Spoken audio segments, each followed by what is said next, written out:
नमस्कार, मेरा नाम यशवंत साहू और आप देखना शुरू कर चुके हैं भिलाई टाइम्स। और नगर निगम रिसाली के लिए राज्य की भूपेश सरकार ने 8 एल्डरमैन की नियुक्ति कर दी है। ये आदेश थोड़ी देर पहले ही आया, मतलब शाम को 7 बजे के आसपास आदेश आया। इस आदेश में 8 लोगों के नाम हैं। 8 उन लोगों के नाम हैं जो कांग्रेस के कट्टर समर्थक हैं, कांग्रेस के कट्टर कार्यकर्ता हैं। इन 8 में से 2 नाम ऐसे हैं जो रिपीट हुए हैं, जो तीसरी बार एल्डरमैन बने हैं। मतलब दूसरी बार तो रिसाली निगम में, और इससे पहले वो एक बार नगर निगम भिलाई के एल्डरमैन बन चुके हैं। जो 8 लोग हैं, 8 लोग कौन लोग हैं, ये मन में सबकी उत्सुकता बनी हुई है कि आखिर किन 8 लोगों को नगर निगम रिसाली के लिए एल्डरमैन बनाया गया है। और ये बता दूं कि नगर निगम रिसाली, जो नहीं जानते हैं उनके बारे में बता दूं कि नगर निगम रिसाली 13 वार्डों से अलग होकर 40 वार्डों वाला नया नगर निगम बना है। उसके बाद ये नगर निगम रिसाली की ओर से नगर निगम रिसाली के लिए दूसरी बार एल्डरमैन की नियुक्ति की गई है।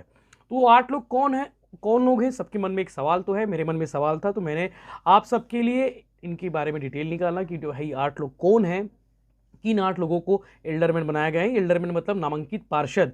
ये पार्षद की तरह काम करते हैं, बस इनको वोटिंग देने का अधिकार नहीं होता। जैसे कि कोई सामान्य सभा होती है, नगर निगम की कोई सामान्य सभा होगी, विशेष सामान्य सभा होगी, उस सामान्य सभा में इनको वोटिंग देने का अधिकार नहीं होता। बाकी इनको सारी चीज़ों के जो पार्षद को अधिकार होते हैं, वो सारे अधिकार इनको भी होंगे।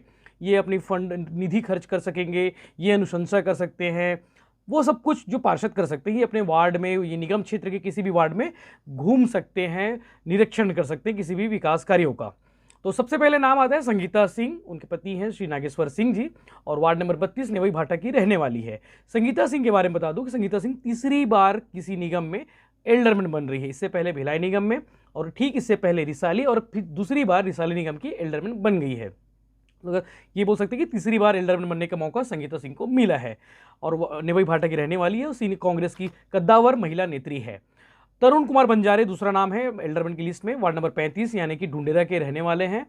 तरुण कुमार बंजारे भी तीसरी बार एल्डरमैन बन रहे हैं। एक बार वो भिलाई निगम के एल्डरमैन बन चुके हैं, और उसके बाद रिसाली के बाद अब फिर से रिसाली निगम के एल्डरमैन बने। चूंकि एक साल तक इनको इससे पहले जो एल्डरमैन थे, जो रिसाली निगम के एल्डरमैन बने गए थे, चूंकि उस समय इनको इसलिए बाहर कर दिया गया, इसलिए हटा दिया गया क्योंकि जो शहर सरकार होती है, जो जनप्रतिनिधि होते हैं, मेयर और पार्षद, उनकी नियुक्ति वो चुने नहीं गए थे। उनके चुनने से पहले एल्डरमैन बना दिए गए थे। तो सरकार ने आदेश निकाला, और आदेश निकालने के बाद इन बाकी लोगों को हटा दिया। तो उनमें से 2 लोग ये भी थे। इसके अलावा तीसरे नंबर पर है मोहम्मद निजाम। मोहम्मद निजाम के बारे में बता दूं कि मोहम्मद निजाम सीनियर कांग्रेस के नेता हैं, और टंकी मरोदा के रहने वाले हैं। कांग्रेस के पुराने कार्यकर्ताओं की बात करें तो पुराने कार्यकर्ताओं की लिस्ट में मोहम्मद निजाम का नाम आता है। तो कहीं ना कहीं एल्डरमैन की जो नियुक्ति होती है, एल्डरमैन को जो जो जिनको बनाया गया जाता है, वो एल्डरमैन कहीं ना कहीं से कांग्रेस के या फिर पार्टी के एक कार्यकर्ता होते हैं जिनको ऑब्लाइज किया जाता है। तो एक तरह से ऑब्लाइज करने का मौका मोहम्मद निजाम के लिए मिला है। मोहम्मद निजाम मुस्लिम समाज से आते हैं, तो कहीं ना कहीं मुस्लिम समाज को इस इलाके में साधने की कोशिश की गई है। मोहम्मद निजाम के बाद आता है संध्या वर्मा का नाम। एल पॉकेट 9 भी मरोदा सेक्टर की रहने वाली है। संध्या वर्मा लगातार कांग्रेस की महिला कार्यकर्ता, अच्छी महिला कार्यकर्ता, कर्मठ कार्यकर्ता है, और समाज सेवा के क्षेत्र में उनका योगदान हमेशा रहता है। और संध्या वर्मा के बारे में बता दूं कि संध्या वर्मा पिछले बार टिकट मांगी हुई थी, टिकट उनकी नहीं मिली। टिकट नहीं मिलने की वजह से उन्हें मौका दिया गया है। संध्या वर्मा मरोदा सेक्टर की रहने वाली है। उसी मरोदा सेक्टर से सभापति केशव बंछोर भी आते हैं, और MIC मेंबर सनीर साहू भी आते हैं। तो कहीं ना कहीं केशव बंछोर और सनीर साहू की अनुशंसा के बाद संध्या वर्मा का नाम फाइनल किया गया है। 5वां नाम जो है Santu Das Manikpuri, HSCL colony station Maroda के रहने वाले हैं। और संतू दास मानिकपुरी के बारे में बताते हैं कि समाज सेवी हैं। उनके समाज सेवी कार्य को देखते हुए मंत्री ताम्रध्वज साहू, जो इस इलाके के विधायक भी हैं, उन्होंने उनके नाम की अनुशंसा की, और उनका नाम फाइनल करते हुए उन्हें एल्डरमैन बनाया गया है। संतू दास जी पहली बार एल्डरमैन बनेंगे। शिशिर कुमार साहू 6वां नाम आता है। जी पाकेट मरोदा सेक्टर के रहने वाले शिशिर कुमार साहू। और शिशिर कुमार साहू के बारे में बता दें कि युवा कार्यकर्ता है, और उन्होंने भी टिकट मांगी थी, टिकट नहीं मिली, इसलिए पार्टी ने, सरकार ने उन्हें एल्डरमैन बनाया है।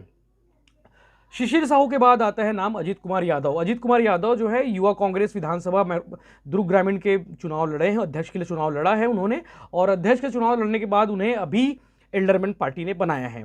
तो अब युवा कार्यकर्ता है, एक तरह से गुड मिक्स करने की कोशिश की गई है, कुछ सीनियर भी हैं, कुछ युवा भी हैं। तो ऐसे में अजीत कुमार यादव का नाम युवा कार्यकर्ताओं के रूप में एल्डरमैन बनकर वो सदन में पहुंचेंगे। उसके बाद 8वां नाम आता है जी राहुल कुमार। अगला सबसे आखिरी नाम आता है जी राहुल कुमार का नाम, और पुरैना के रहने वाले हैं। और पुरैना के रहने के साथ साथ चूंकि साउथ इंडियन जो बाहुल्य क्षेत्र है, जो तेलुगु बाहुल्य क्षेत्र है पुरैना, उस इलाके को कवर करने के लिए मंत्री ताम्रध्वज साहू और कांग्रेस ने यह रणनीति बनाई है कि जी राहुल कुमार को एल्डरमैन बनाया जाए। इस तरह से टोटल 8 एल्डरमैन हुए हैं, और 8 एल्डरमैन का काम वैसे ही होगा जैसे कि नगर निगम के जो पार्षद होते हैं उनका काम, उसी प्रकार इनको भी एक तरह से निधि दी जाएगी। निधि के साथ साथ इनका भी हस्तक्षेप उतना ही होगा जितना पार्षद का होता है। 40 वार्डों वाले रिसाली निगम में सबसे पावरफुल वार्ड अगर कोई होगा तो वो होगा मरौदा सेक्टर। मरौदा सेक्टर से सभापति केशव बंछोर आते हैं, एमआईसी मेंबर जो स्कूल शिक्षा विभाग संभालते हैं सनीर साहू वो भी आते हैं। अब उनके साथ साथ 2 एल्डरमैन भी होंगे। शिशिर कुमार साहू 26 जी पॉकेट के रहने वाले हैं, और उनके अलावा एक और नाम है, उसमें बता दूं कि संध्या वर्मा एल पॉकेट 9B, दोनों अलग अलग वार्ड के हैं, लेकिन मरौदा सेक्टर के रहने वाले। तो सबसे पावरफुल रिसाली निगम के 40 वार्डों में कोई होगा तो वो मरौदा सेक्टर होगा। ये कह सकते हैं कि मरौदा सेक्टर के रहने वाले लोगों को कोई चीज़ की समस्या नहीं होगी। सभापति तो है ही है, एमआईसी मेंबर भी है, साथ में 2 एल्डरमैन की नियुक्ति भी हो गई है जो उनके वार्ड से आते हैं। तो कहीं ना कहीं गुड मिक्स करने की कोशिश की गई है। अब ये कई छत्तीसगढ़ सरकार ने आज कई जिलों के एल्डरमैन के जो नाम थे वो चेंज भी किए हैं। हालांकि उस लिस्ट में बाकी जो दुर्ग जिले के जो निकाय है वो नहीं है, सिर्फ रिसाली निगम के 8 एल्डरमैन हैं जिनकी नियुक्ति आज की गई है। अब देखने वाली बात यह है कि भिलाई और चरोदा और जामुल जो आसपास के जो निकाय जो भी हाल में चुनाव हुए वहाँ पे कब तक एल्डरमैन की नियुक्ति होती है।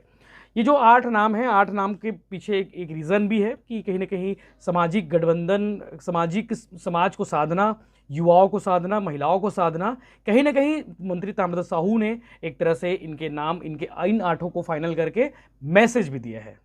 धन्यवाद।